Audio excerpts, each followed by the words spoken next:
Okay, hello everyone. अब हम deal कर रहे थे फिजियोलॉजिकल चेंजेस ड्यूरिंग प्रेगनेंसी, जिसमें अपने बॉडी वाटर मेटाबॉलिज्म के बारे में पढ़ा था। नेक्स्ट अपन जो डील करेंगे वो है इंपॉर्टेंस ऑफ वेट चेकिंग, है ना। आप लोगों को पता है कि एक पैरामीटर प्रेगनेंसी में वेट है ना। वेट, हाइट बहुत इंफ्लुएंस डालता है कि प्रेगनेंसी कैसे निकलेगी एंड डिलीवरी कैसे रहेगी, है ना। इसके बाद उसका इफेक्ट जो रहेगा ऑन द बेबी वो कैसा रहेगा, और ऑब्वियसली आफ्टर इफेक्ट भी कैसा रहेगा। ठीक है, तो वेट का इंपॉर्टेंस बहुत दिया जाता है। आप लोग को पता है वेट जो है फ्लक्चुएट होता है according to the condition of a pregnant mother, है ना। ये आपको पता है periodic weight checking is important to check the abnormal weight, है ना। पीरियोडिकली जब जब आप एंटीनेटल विजिट्स के लिए जाओगे, है ना, किसके पास, गायनेकोलॉजिस्ट के पास, ऑब्स्टेट्रिक डॉक्टर्स के पास, तो आप ये जानोगे कि सबसे पहले वो बोलेगी कि आप जाके एक बार वेट चेक कराओ, है ना। वेट चेक करने के बाद वो रूल आउट करेगी कि आप कौन से ट्राइमेस्टर में चल रहे हो। अगर आप फर्स्ट ट्राइमेस्टर में चल रहे हो, आप लोगों को जैसे पता है कि फर्स्ट ट्राइमेस्टर में वेट गेन जो है वो 1 kg का रहता है, सेकेंड ट्राइमेस्टर में 5 और थर्ड ट्राइमेस्टर में 5, टोटल 11 kg का इंक्रीमेंट देखने को मिलता है अपन को प्रेगनेंसी में, एक सिंगल टोन प्रेगनेंसी में वेट गेन, है ना।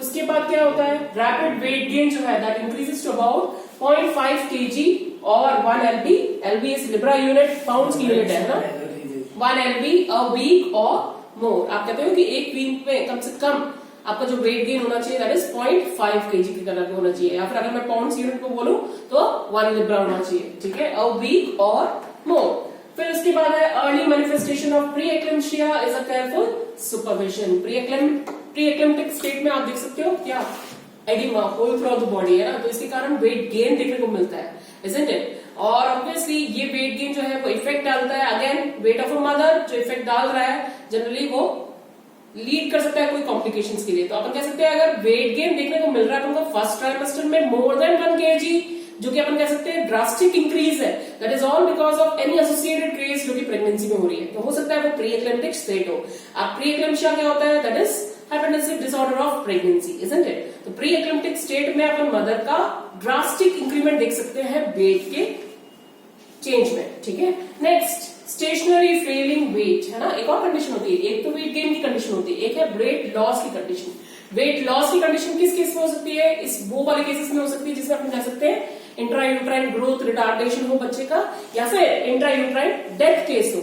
इस केस में भी जनरली स्टेशनरी वेट हो जाता है, बिल्कुल स्टैटिक हो जाता है वेट, वेट गेन नहीं हो रहा है मदर का, या फिर अपन कह सकते हैं कि वेट जो है वो डिक्रीज हो रहा है, ठीक है। तो अपन कह सकते हैं कि ये एक ऐसी कंडीशन है जिसमें आइदर मदर या उसके फीटस पे जनरली इफेक्ट हो रहा है आईयूजीआर का, that is intrauterine growth retardation हो रहा है, या फिर फीटस जो है वो डेड है इनसाइड द वूम्ब, ठीक है। Then obese women increases the risk of pregnancy, है ना। ऑब्वियसली रिस्क ऑफ प्रेगनेंसी जब पढ़ाएंगे तो आप कह सकते हैं कि ओबेसिटी एक हाई रिस्क मदर है ना। अपन अंडरलाइन कर देते हैं कि अगर ओबेस है मदर जिसका मतलब वो हाई रिस्क मदर है ना।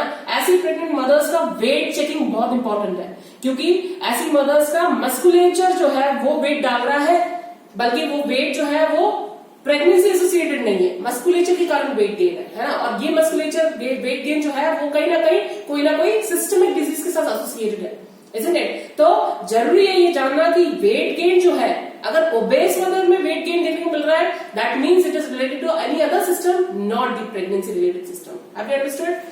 Next, ideally the weight gain should depends upon the pre-pregnancy state. Wait gain जो है टोटली डिपेंड करता है प्री प्रेग्नेंट स्टेट पे। ये प्री प्रेग्नेंट स्टेट कौन सी होती है, ऑब्वियसली आप कहते हो कि एक आइडल मदर जो है, आइडल मदर वेट गेन जो है वो 11 kg है, तो आप क्या कह रहे हो कि ऐसी मदर जो कि नॉन प्रेग्नेंट स्टेट पे कोई भी कॉम्प्लिकेशन भी नहीं थी और अब जब वो प्रेगनेंसी होल्ड कर चुकी है तो इस टाइम पे भी प्रेगनेंसी जो है वो नॉर्मल चल रही है, कोई एसोसिएटेड केसेस नहीं है, और इसलिए उसका वेट गेन जो है वो 11 kg है। तो टोटली अपने क्या करा, नॉन प्रेग्नेंट स्टेट को प्रेगनेंसी स्टेट से कंपेयर किया और अपने कहा कि average weight gain normal single tone pregnancy में इतनी होनी चाहिए।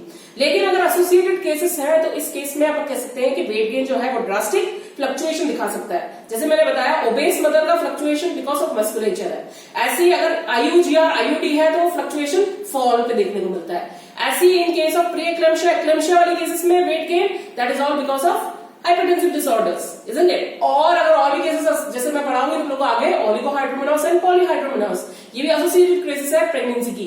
इस केसेस में भी generally weight gain and weight loss जो है वो बहुत बड़ा इफेक्ट डालती है, और ये भी एसोसिएटेड केस ऑफ प्रेगनेंसी कहलाएगी, ठीक है।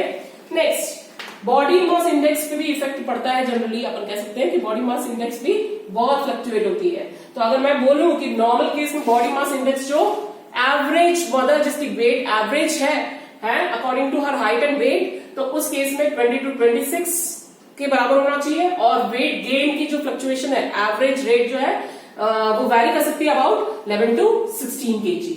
फिर अपन कह सकते हैं ओबेस मदर में अगर वेट गेन अपन को देखना है प्रेगनेंसी में, तो ओबेस मदर का जो बीएमआई है that should not be more then 30 है ना, and she should not gain more than 7 kg in a single tone pregnancy. ठीक है, अगर वो प्रेगनेंसी होल्ड कर रही है। नेक्स्ट अंडरवेट मदर जो है ना, जिसका वेट बहुत ड्रॉप्ड है, प्री प्रेगनेंट स्टेट की बात कर रही हूँ, ड्रॉप्ड है और वो प्रेगनेंसी होल्ड कर रही है, तो उसका वेट गेन जो होना चाहिए that should be more than 19 kg है ना। और उस केस में अपन sorry BMI should be more than 19 और वेट गेन जो होना चाहिए that is around 18 kg। Have you understood?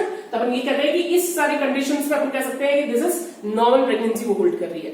ठीक है, next maternal nutrition weight gain in pregnancy is directly related to newborn weight है ना। टोटली वेट गेन जो है वो बहुत बड़ा इफेक्ट डालती है कि न्यूबॉर्न वेट गेन कितना होगा। आप लोग पता है कि whatever the mother eats that is totally being absorbed by the foetus. और बहुत ज्यादा रिफ्लेक्शन देखने को मिलता है कि अगर मदर अच्छी तरह खा रही है, न्यूट्रिशन उसको प्रॉपरली मिल रहा है प्रेगनेंसी में, तो कहीं ना कहीं उसका जो फीटस है it will be also well nourished है ना। मैल नरिश्ड मदर पे ऑब्वियसली उसका फीटस जो है that should also be malnourished. Example दूंगी मैं, प्री एक्लिम्प्टिक मदर्स जो होती है, क्योंकि उनका वेट गेन जो है टोटली एसोसिएटेड वेट गेन है, किससे? प्री एक्लेम्पशिया से एसोसिएटेड है प्रेगनेंसी है ना। तो ऑब्वियसली इस केस में जो फीटस है वो बिल्कुल छोटे छोटे निकलते हैं है ना। तो that is all because of associated case है ना। उसका वेट गेन जो है वो रिफ्लेक्ट हुआ because of preeclampsia, not because of what she is eating, isn't it? तो अगर उसमें अगर वेट गेन देखने को मिल रहा है that is not associated with food what she is eating, rather it is associated with pregnancy associated preeclamptic state. Have you understood? और oedema. Next is body water metabolism, जो मैंने पहले भी तुम लोगों को समझाया कि अगर वाटर जो है वो रिटेन हो रहा है प्रेगनेंसी में एट टर्म, अपन कह सकते हैं वाटर रिटेंशन जो है वो 6.5 लीटर्स का वाटर रिटेंशन हो रहा है। और ये कंट्रीब्यूशन कहां से आ रहा है?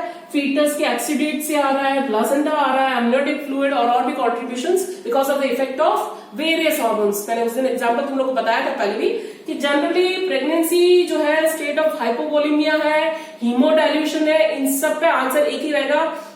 ये सारे इफेक्ट तुम लोग को पता है क्या क्या इफेक्ट हो सकते हैं। दैट इज इफ अगर इलेक्ट्रोलाइट रिटेन हो रहा है, that is sodium and potassium इतना रिटेन हो रहा है, that is all because of main causes osmoregulation, maternal osmoregulation, osmolarity, colloidal reregulation के कारण। जेक्स्टिस ईस्ट्रोजन के इफेक्ट के कारण लोगों को पता है डायलेटेड वेसल्स जो है high volume of blood produce कर रहा है, isn't it? High volume of blood जो है वो यूट्रस को सप्लाई कर रहा है, इसको काउंटर एक्शन में बैलेंस करता है कौन?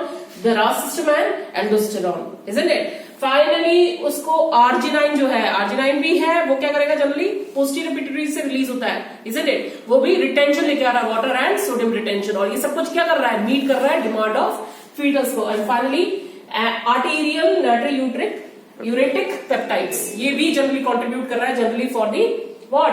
Pregnancy related hypervolaemic state, isn't it? तो अपन इनिशियल स्टेज ऑफ प्रेगनेंसी में हाइपोवोलेमिया देखते हैं, लेटर ऑन प्रेगनेंसी एडवांस होगी तो ये सारे हार्मोन्स जो है वो इफेक्ट डालेंगे और बैलेंस करके रखेंगे न्यूट्रिशन को, सप्लाई को, वाटर एंड इलेक्ट्रोलाइट को, सोडियम रिटेंशन को, वाटर रिटेंशन को, और डिमांड जो है फीटस की वो बराबर बैलेंस पे रखेंगी। Have you understood?